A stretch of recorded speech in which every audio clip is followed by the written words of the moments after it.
Timnas Vietnam yakin, balas dendam akan terwujud lawan Timnas Indonesia malam ini di Stadion Triput Ho Piala AFF ASEAN Cup 2024. Ya, setelah menelan 3 kekalahan beruntun dari Timnas Indonesia, duel Piala AFF 2024 di Stadion Viet Tri, PH Uto, Minggu 15 Desember 2024, dianggap media Vietnam momen yang tepat untuk balas dendam.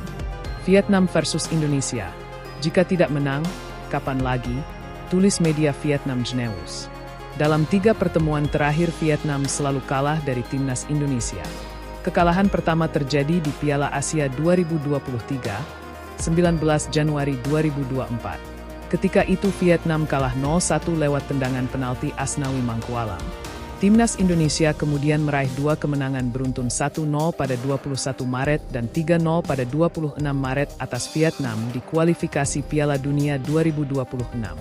Kemenangan 3-0 diraih Indonesia di markas Vietnam lewat gol Jai Itzas, Ragnar Oratmangoen, dan Ramadan Sananta. Kini kepercayaan diri tinggi menyelimuti kubu Vietnam, mulai dari pemain, supporter, hingga media negara tersebut. Melawan Timnas Indonesia yang tidak menurunkan skuad terbaik, duel di Piala AFF 2024 jadi momentum yang bagus untuk balas dendam. Dengan waktu yang baik, tempat yang baik, dan pemain-pemain yang baik, tim Vietnam dengan percaya diri bisa mengalahkan Indonesia di Stadion Viet Tri, tulis media Vietnam. Vietnam punya keuntungan secara komposisi pemain dan waktu istirahat jelang melawan Indonesia. Timnas Indonesia kali ini diperkuat mayoritas pemain U22, bukan pemain-pemain yang mengalahkan Vietnam dalam 3 laga terakhir.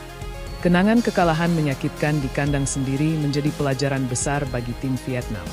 Laga di Piala AFF 2024 bukan hanya menjadi ajang bagi Vietnam untuk menegaskan posisinya, tetapi juga untuk meraih kembali kehormatan dari kegagalan sebelumnya, kata media Vietnam menambahkan. Sementara pelatih Timnas Indonesia Shin Tae-yong mengakui Vietnam menjadi tim terkuat di Piala AFF 2024. Namun, STY memastikan para pemain Garuda akan memberikan kemampuan terbaik. Tim Vietnam saat ini dianggap sebagai tim terkuat di turnamen. Vietnam juga diuntungkan dari sisi jadwal dan pemain, tapi bagi pemain Indonesia, pertandingan ini akan jadi pengalaman berharga bagi mereka, ucap Shin Tae-yong. Pelatih Bapak Shin Tae-yong juga berpesan kepada para pemain sepak bola Indonesia. Pesan yang tak lain ingin Timnas Indonesia jadi pribadi baik di dalam maupun luar lapangan. Pelatih Shin Tae-yong atau yang akrab disapa ST itu, sangatlah populer di tengah para pecinta sepak bola Indonesia. Terlebih mampu membawa Timnas Indonesia ke babak ketiga kualifikasi Piala Dunia 2026. Diakui kemampuannya untuk mengasuh dan membimbing para pemain Timnas Indonesia baik agar optimal di lapangan. Di balik semua dari kemampuan dan prestasinya tersebut, Shin Tae-yong terus berusaha memahami budaya Indonesia dan agama Islam. Shin Tae-yong mengakui itu semua bagian penyesuaian dirinya sebagai pelatih.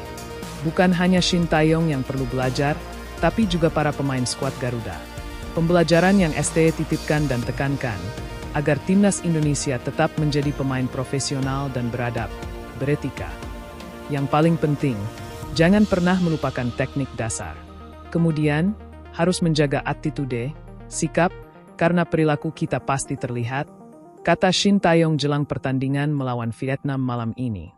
Sebagaimana diketahui, Shin Tae-yong sungguh menjunjung yang namanya toleransi dan beradab serta mempunyai skill, kemampuan.